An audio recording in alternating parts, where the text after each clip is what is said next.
나인이라는 성, 기쁨이라는 이름의 성인데 반대로 슬픔이 가득한 장례 행렬이 이어지고 있었어요. 한 여인이 있는데 어, 독자가 죽었고 하나밖에 없는 아들이 죽었고 장례를 마치고 이제 지금 뭐 발인하는 거죠. 그런데 이 여인은 또 과부예요.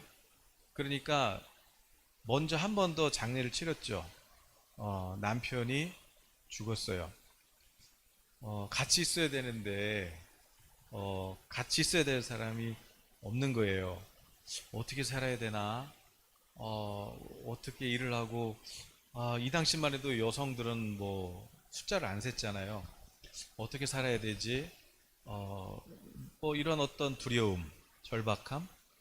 그러나 그래도 소망이 있었던 거는 아들이 있었기 때문에. 그런데 아들도 죽었어요. 대신 소망 없는 여인에게 그러나 오늘 예수님께서 그 성에 들어가셨고 예수님은 그 여인을 보시고 불쌍히 여기사 울지 말라 위로하십니다. 여러분 오늘 예수님께서 원래 부정한데 손을 대면 안 되는데 예수님 거기다 손을 대시더니 관에다가 청년아 내가 내게 말하노니 일어나라 말씀하시자 마치 죽은 자가 뭐 살아있는 사람하고 대화하듯이 예수님 말씀 듣고 벌떡 일어나가지고 그래서 일어나서 앉고 여기가 어디예요? 무슨 일이에요?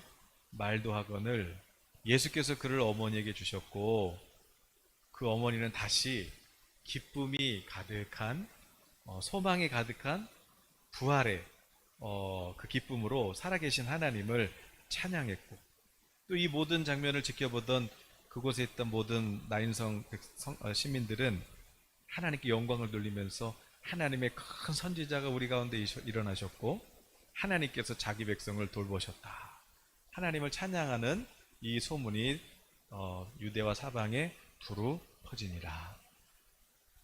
무슨 얘기냐면 다 끝난 거 아니에요. 남편도 죽고 자식도 죽고 소망이 없는 다 끝났잖아요.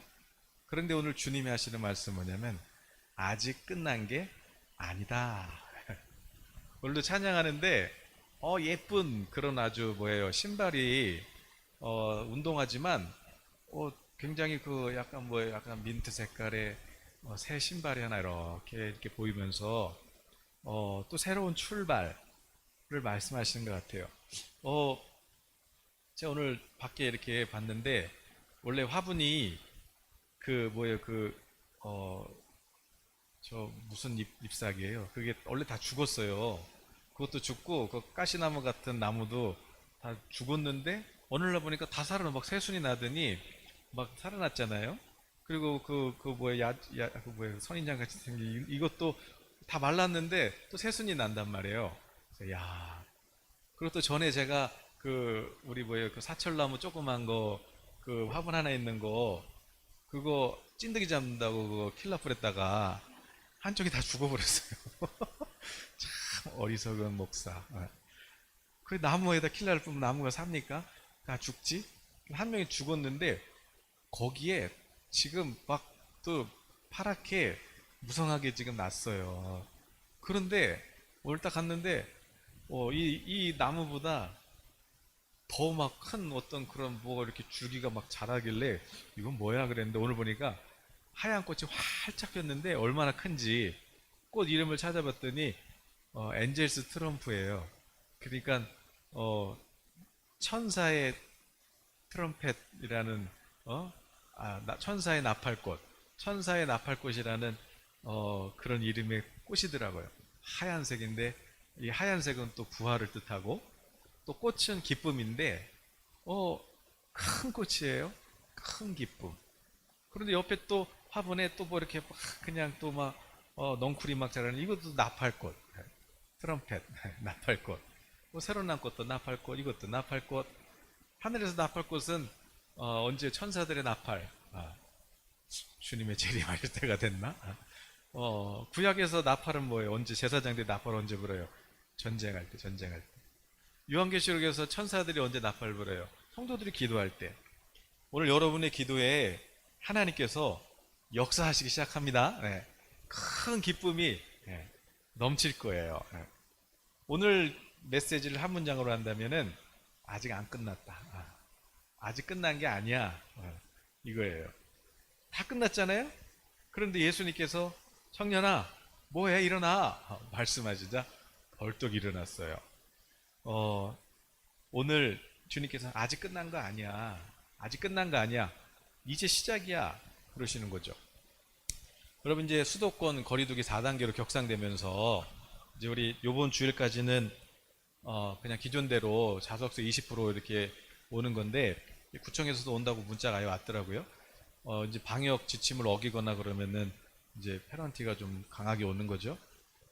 그런데 어쨌든 이제 이번 주 지나고 12일부터는 여러분들 잘 아시듯이 비대면으로 이제 영상 제작에 이제 필요한 최소 인원만 참석을 하고 이제 비대면 예배를 또 언제까지는 모르겠지만 이제 또 가야 되는 그런 또 상황이 되었고 이제 아이들도 이제 비대면으로 그렇게 또 전환이 되고 또 금융 위기라는 어떤 그런 이제 소문들도 막 일어나기 시작하고 경제 대공황 뭐 거기까지는 아닐지 모르겠지만 어쨌든 그런 소문들이 일어나고 있잖아요. 그러니까 그런 소식들 보면은 야, 이제 좀 움직일만 하니까 또 코로나로 닫혀지고 또 이게 또 자영업 하시는 분들 어렵겠죠. 예, 중소기업도 마찬가지고 뭐 이런저런 어려운 일들이 계속해서 일어나고 있는데 그런데 오늘 주님의 말씀은 끝난 게 아니야. 끝난 게 아니야. 이제 시작이야. 이게 오늘 주제입니다. 여러분 성경의 예언의 형태를 보면은 형태가 아니라 그 선지자들이 예언하는 모습을 보면 크게 두 가지예요. 네. 그런데 하나는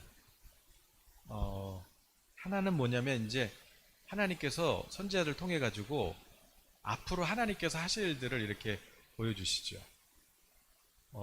예를 들어서 예레미야 바벨론에 예루살렘이 멸망하게 될 거고 너희들은 다 포로로 끌려가게 될 거야.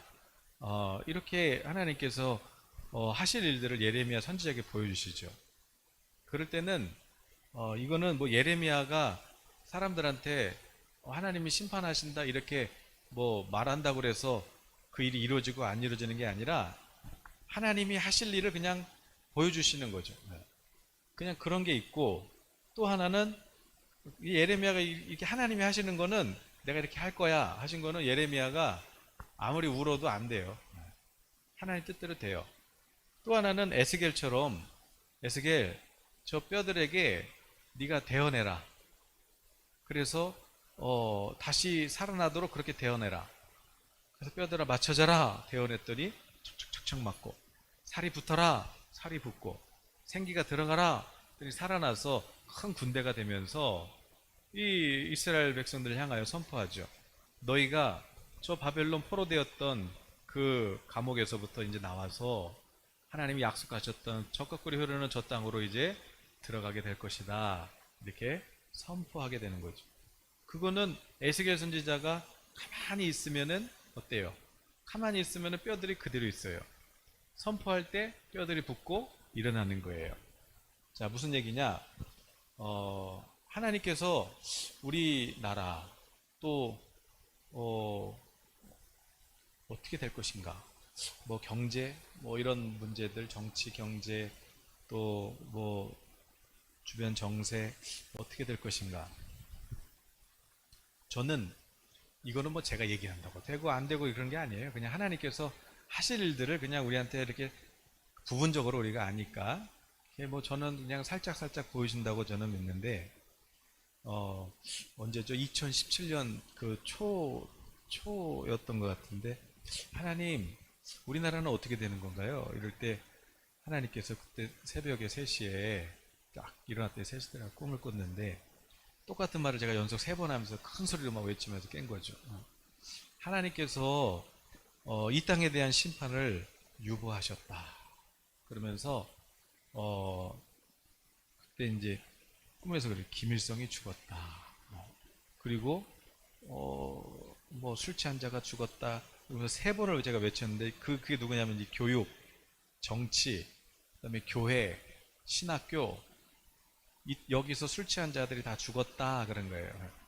김일성이 죽었다. 그리고 교육, 정치, 뭐 교회, 신학교, 술 취한 자들이 죽었다. 이렇게 제가 3번 외치고 하나님께서 이 땅에 대한 심판을 유보하셨다. 하나님께서 이 땅에 대한 심판을 유보하셨다. 그렇게 소리를 치면서 제가 깨어난 거예요. 그래서 제가 시계 딱 봤더니 새벽 3시였는데 하나님께서 이 땅에 대한 하나님이 일하고 계시구나. 하나님이 심판하시고 우리나라가 어떻게 되는 거 아닌가? 아니, 하나님의 뜻은 오히려 우리 대한민국이 더 부강하게 되고 더 한국교회가 부흥할 수 있는, 저는 그 틀을 만들고 있다고 저는 그렇게 믿습니다. 네. 뭐 자주 드렸던 또 꿈 얘기지만 저는 그 뭐죠? 한번 작년에 꿨던 꿈 중에 한 무관이 이제 정직하게, 이제 다른 무관들보다 정직한 거예요. 의로운 무관이죠. 그래서 다 이쪽으로 가는, 나는 반대를 하는 거예요. 의로운 편에 서는 거죠. 그러는데 이제 다른 동료들한테 이제 뭐예요? 이제 코너에 몰리게 됐고 더 이상 활동을 못 하도록 그의 이제 요 3번째 손가락을 이렇게 잘라버리려고 하는데, 그때 갑자기 장면이 바뀌더니 저 왕궁에서 왕이 죽은 거예요. 왕이 죽더니 그래서 이제 왕궁에서는 왕이 죽었으니까 이제 서로 여인들 몇 명이 있는데 후계자를 놓고 싸움이 벌어지고 있었죠. 또 장면이 바뀌어서 다시 이 무관이, 이제 상황이 역전돼 가지고 이제 이 무관이 리더가 돼 가지고 하나의 무리를 만들어서, 그래서 저 왕궁으로 이제 진격하는, 그러면서 제가 꿈에서 깨면서 그랬죠. 이성계네. 그러면서 새로운 조선이 시작되겠다. 그러면서 깬 거죠. 새로운 조선? 북조선 얘기인가? 아니면 우리나라 얘기인가?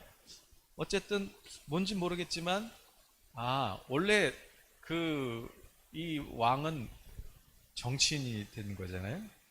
그런데 여러분 그 위화도 해군 그 왜 어디에요? 그 명나라 고려 말에 명나라 정벌하러 갔다가 그 이제 위화도에서 이게 도대체 지금 싸울 수 있는 환경이 아닌데 막 장마도 오고 막 또 막 이 군사력도 안 되고 막, 그래서 안 된다, 다시 회군하겠다 몇 번 이렇게 했는데 아무튼 그냥 가라 하고 강행시켰는데 못 하겠다 이러고 거기서 다시 돌아와서 군대를 이끌고 와가지고, 그래서 그 개성인가요? 거기를 이렇게 장악을 하잖아요. 그래가지고 이 문관이 이제 정치하는 고려가 아니라 이제 신진 사대부하고 이 무관이 이게 이 뭐예요? 서로 이제 연합이 돼가지고 새로운 나라 조선을 건국하게 되죠.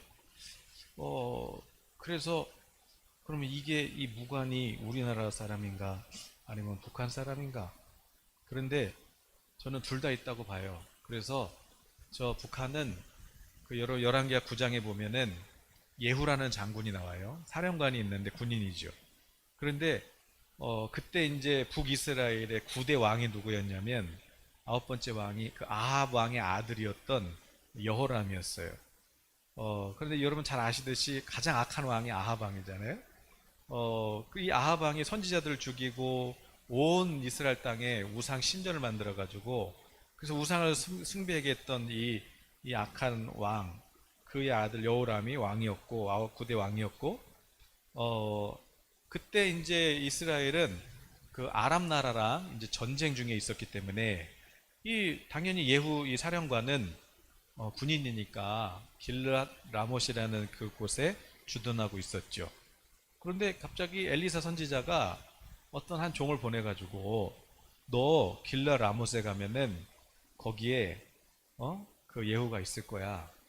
그 예후에게 하나님께서 당신에게 이스라엘의 왕으로 세우셨습니다 하고 그의 머리에 기름을 부어라.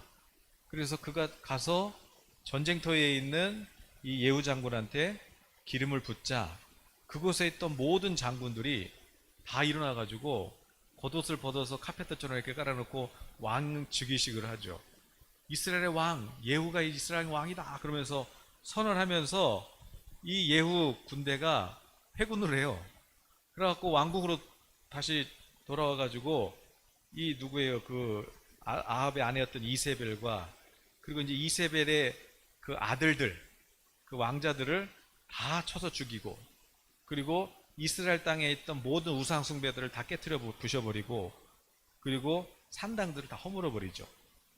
뿐만 아니라 북이스라엘뿐만 아니라 이 아합왕하고 또 이세벨하고 이렇게 같이 사위 맺고 이렇게 동맹했던 남유다까지 이미 다 정복이 이미 다 그게 이제 세력들이 그냥 이 남한국까지 다 물들어 버렸거든요. 그런데 이 남쪽 유다 왕까지 이 예후 장군이 다 제거를 하면서 이 이스라엘 땅에 완전히 새로운 개혁이 일어나게 되죠. 부흥의 다시 한번 이제 시즌이 시작이 되는 거예요. 저는 북쪽도 그렇게 될 거라고 봐요. 네. 그래서 뭔가 하나님께서 기름 부으신, 뭔가 하나님께서 택하신 또 예후 같은 그런 자가 일어나서 다시 부흥할 수 있는 그날이 올 거라고 믿고, 남쪽에서도 마찬가지로 남쪽은 무관이 누굴까? 오늘날 무관은 누굴까? 는 모르겠지만 어쨌든 문관이 아니라 무관이 어떤 권력을 잡고 또 그를 통해서 뭔가 새로운 또 하나님의 나라를 또 건설할 수 있는 기초를 닦겠구나. 뭐 그런 게 될 거라고 저는 이제 그냥 큰 그림을 보고 있는 거죠. 그러니까 지금이 어떤 뭐 경제적 위기나 어쨌든 어떤 상황으로 하나님이 몰아가시던지 간에 이건 끝난 게 아니다. 끝난 게 아니다. 그러나 이런 거는 이제 하나님께서 하실 거니까 뭐 우리가 하나님 뜻대로 이루어지기를 기도할 뿐이지만, 오늘 나누고 싶은 건 뭐냐면, 그러나 하나님이 하실 일은 하나님이 하시지만 그러나 반대로 에스겔처럼 우리가 선포하고 우리가 믿음으로 기도해야 될 것은 또 기도해야 되는 거예요. 오늘 예수님께서 다 죽었잖아요. 그런데 예수님께서 청년아 일어나라 말씀하시자 이 청년이 다시 일어났어요. 다시 일어났어요. 여러분, 하나님의 말씀이면 죽은 자도 살리시잖아요. 하나님이 말씀하시면 흑암, 혼돈, 공허함 속에서도 그냥 이 땅에 하나님의 아름다운 피조물로 풍성하게 충만하게 채워지는 것을 우리는 믿잖아요. 하나님이 말씀하시면 죽은 상황도 하나님은 부흥으로 바꾸실 수 있는 거거든요. 우리는 그런 생명의 주인이신 예수님을 구주로 부르짖는 성도들인 줄로 믿습니다. 그런데 문제는 뭐냐면은 우리가 예수님을 믿는데 또 주님이 말씀하시고 주님이 일하시면 얼마든지 할 수 있을 거라고 믿는데, 문제는 뭐냐면 내가 그 믿음이 그 믿음을 잃어버렸어요. 그 믿음을 잃어버렸을 때, 그때 오늘 주님께서 말씀하시는 거죠. 괜찮아. 다시 선포하면 돼. 다시 시작하면 돼. 여러분, 우리 읽지 않았는데 뒤에 어떤 장면이 나와요? 18절부터 보니까 세례 요한이 지금 이제 그 왕한테 그 불륜을 저지르면 안 됩니다. 하나님은 심판을 받습니다. 이랬다가 감옥 갔잖아요. 근데 이제 감옥에서 보니까 근데 제자들한테 그래요. 야, 너 예수님한테 가가지고 우리가 기다리던 메시아가 정말 당신 맞습니까? 아니면 메시아가 다른 분이 있는 겁니까?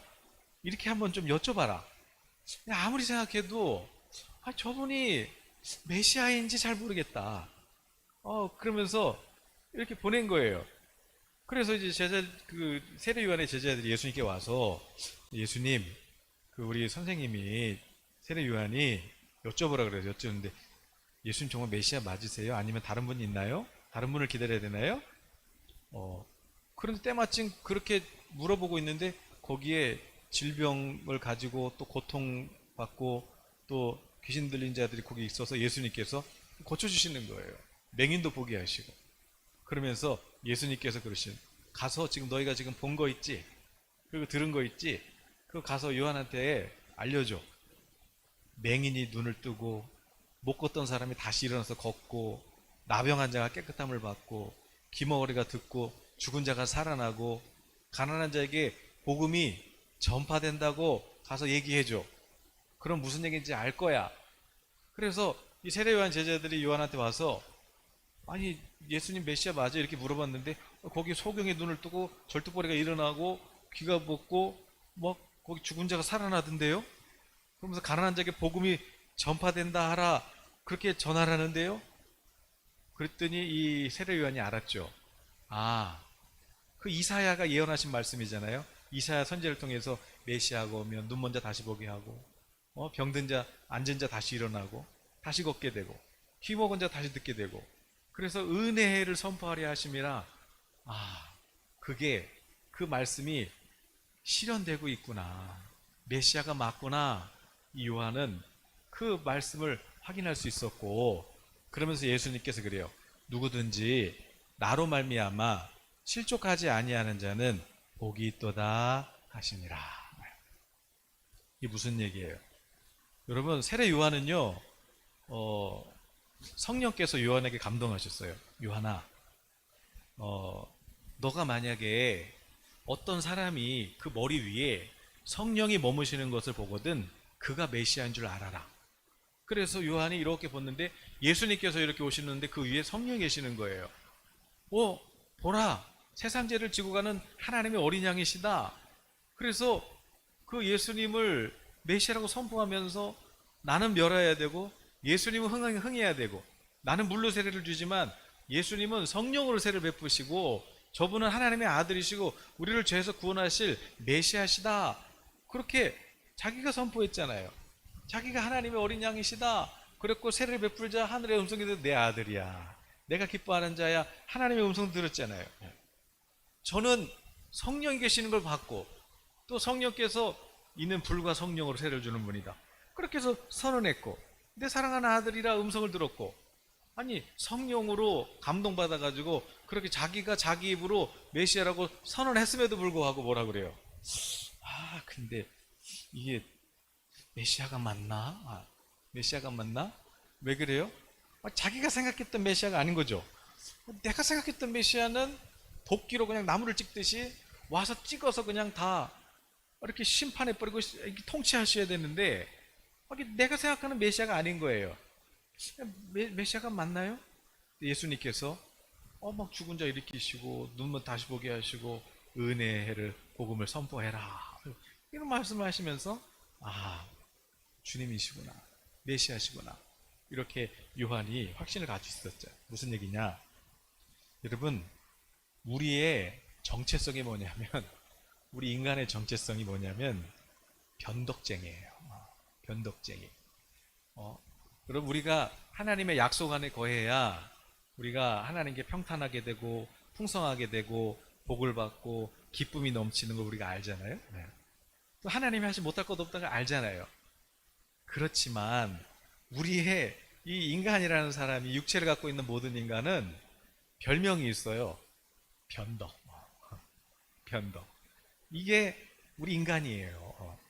그래서 예수님께서 그 요한뿐만 아니라 제자들에게 야 너희가 나를 믿고 주라 부르고 또 하나님의 나라를 기대하고 그렇게 하나님 말씀을 따라가지만 이 육체를 가진 사람들의 별명은 뭐냐면 변덕이야 변덕. 그래서 내 생각하고 조금만 다르면 그냥 이거 했다 저거 했다 이리 했다 저리 했다 그냥 의심했다가 그냥 막 이게 너희들이야. 그런데 의심하고 하나님의 약속을 벗어나면 어때요? 그럼 당연히 힘들죠. 어렵죠. 그러니까 왜 내 생각하고 달라? 낙심되죠. 그 예수님께서 그래 누구든지 차라리 하나님의 약속이 없으면 내 마음대로 사니까 뭐 실족할 일도 없지만, 하나님의 약속 붙잡고 사는데 우리의 육체라는 이놈이 정체성이 뭐냐면 변덕이기 때문에 이랬다 저랬다 하거든요. 그러니까 하나님 약속 안에 있다가 또 어쩔 때는 그냥 또 나갔다가 이랬다가 저랬다가 막 의심했다가 막 믿었다가, 이게 인간이야. 이게 인간이야. 그러니까 실족하지만 말고, 그러니까 계속 그냥 거기 있지만 말고, 지금 혹시 내가 지금 하나님의 약속에서 좀 벗어나고 의심이 되고 뭐 그럴지라도 다시 그냥 약속 안에만 거하면 돼. 다시 약속만 바라보면 돼. 원래 그게 너희들의 모습인 거 알아. 인간이란 존재가, 육체가 있는 사람은 다 그래. 변덕이야, 변덕. 이랬다 저랬다 해. 그냥 믿었다가 안 믿었다가, 그게 인간이야. 너만 그런 게 아니라 다 그래. 그러니까 실족하지만 않으면 돼. 실족하지만 않으면 돼. 다시 약속 안에 거하면 돼. 실수할 수 있어. 넘어질 수 있어. 의심 당연히 되지. 괜찮아. 단, 네 마음속에 내가 너를 향한 그 약속, 내가 너에게 했던 그 약속, 그것만은 계속 가지고 있어. 그것만은 계속 간직하고 있어. 그리고 그것을 다시 꺼내서 선포하면 되는 거야. 다시 그 약속 안에 들어가면 되는 거야. 그 약속은 절대 무효되지 않거든. 그러니까 다시 그 부르심에 가면 되는 거야. 다시 그 약속을 내가 선언하면 되는 거야. 그러니까 인자가 다시 올 때까지 넘어지지 말고, 혹 넘어졌더라도 다시 일어나서 그 약속 안에 거하면 돼. 세례 요한도 그랬잖아. 성령으로, 자기가 자기 입으로 성령으로 세례 주는 분이라고 해놓고서 근데 이게 맞나? 아닌 거 아니야? 그게 인간이야. 원래 그런 거야. 원래 그래. 그러니까 나로 말미암아 실족하지만 말고 다시 믿음으로 일어나면, 그러면 여전히 그 복은 너의 것이 되는 거야. 이게 주님의 말씀이시죠. 여러분, 오늘 주님이 우리에게 은혜를 주셨어도 우리가 선언하지 않으면 어떻게 돼요? 아이고, 우리 치유도 그렇잖아요. 아파. 그럼 계속 아픈 거잖아요. 예수님이 채찍에 맞아서 다 고쳐주셨는데 왜 나는 아파? 그거 고쳐주셨다고 내가 선언하고 그 믿음을 나한테 적용을 해야지. 그 약속을 나한테 내가 적용을 해야 되잖아요. 주는 그리스도시요 살아계신 하나님의 아들이시다. 성령께서 주신 감동을 내가 꺼내서 선포할 때, 시몬아 복이 있다. 열쇠를 내가 가졌다. 천국 열쇠다. 그러셨잖아요. 하나님이 주신 약속들을 우리가 믿음으로 선포하고 꺼냈을 때, 하나님은 나를 부욕해 하신다. 하나님은 나를 머리가 되고 꼬리가 되지 않게 하신다. 하나님은 머리가 되고 나는 높은 데 있고 낮은 데 있지 않게 하신다. 하나님은 들어가도 나가도 나를 복을 받게 하신다. 이렇게 선언을 하고 그렇게 여겨야, 그래야 이 약속의 말씀이 내 것이 되는 거죠. 하나님은 끝난 거 아니야. 아직 끝난 게 아니야. 이제 시작이야. 그렇게 말씀하시는데, 에휴, 남편도 죽고 아들 죽고 내가 무슨 소망이 있어요. 그냥 여기서 괴로움이라는 단어는 이 창자가 꼬일 대로 꼬여가지고 뒤틀어져서 속에서 고통받는 그런 고통이거든요. 이 여인이 그렇게 속에서 고통받고 있는데 예수께서 불쌍히 여기시고 울지 마, 위로하시고 그 아들을 다시 안겨주시듯이, 오늘 여러분에게 지금 제일 아픈 건 뭐예요? 여러분의 막 창자가 뒤틀린 만큼 여러분이 그렇게 아픈 건 뭐예요? 질병 때문이에요? 아니면 자식 때문이에요? 아니면 돈 때문이에요? 아니면 무엇 때문이에요? 그런데 우리 주님은 끝난 거 아니야. 네가 선포해. 애쓰게 뼈들이 맞춰지라고 선포해. 여러분, 허리 아프신 분들 딱딱한 이 마룻바닥에 누우셔가지고 선포하세요. 주님이 누워서도 고치신다니까. 누워서도. 그래서 자, 어디가 아프면 선포하면 되고, 돈이 필요하면은 선포하세요. 주님은 나를 부욕해 하신다. 주님은 나를 택하셨다. 나는 주의 복을 받은 자녀다. 난 아브라함의 복을 받았다. 이렇게 선언하시고, 그럴 때 이 청년이 일어나서 말도 하고 그 어머니에게 안기거늘, 오늘 우리도 세례 요한처럼 내 입으로 주님의 약속을 선포하고 성령이시라고, 하나님 어린 양이시라고 해놓고 또 아닌가? 이런가? 그랬다면 그럴 수 있어요. 왜? 원래 우리 인간이니까. 우리는 고집과 그리고 변덕. 이거는 그냥 우리 인간의 또 다른 어떤 그냥 별명이에요. 그럴 때 할지라도 다시 믿음 안에, 다시 복음 안에, 하나님의 뜻이 나를 향한 부르심 안에 그렇게 여러분이 들어가시면 돼요. 어떻게? 선포하면 되죠. 오늘 여러분이 내가 실수해서 내가 불순종해서 그래서 모든 일들이 이렇게 엉망이 됐다면 그래도 괜찮아요. 주님 다 알고 계세요. 그렇게 연약한 거를. 만일 우리가 우리 죄를 자백하면 저는 미쁘시고 의로우셔서 자백하면 하나님 제가 말씀 밖에 떠나 있었어요. 변덕 부렸어요. 제가 고집 부렸어요. 이랬다 저랬다 했어요. 그래서 이렇게 손해본 거예요. 그래서 제가 이렇게 힘든 거예요. 그러나 하나님 그거 제가 회개해요. 주님 제가 잘못했어요. 이렇게 여러분이 인정하고 하나님 앞에 자백할 때 하나님께서 그러면 저는 미쁘시고 의로우셔서 죄를 용서해 주실 뿐만 아니라 또 뭐요? 그 죄 때문에 모든 게 엉망이 돼 버렸는데 그것까지도 하나님이 다 세팅해 가지고 합력해서 오히려 더 좋은 선으로 우리를 인도하시는 그 하나님. 죄도 용서해 주시고 모든 불의에서도 깨끗게 하셔서 또 더 멋지게 시작할 수 있도록 우리에게 은혜를 주시는 그 하나님.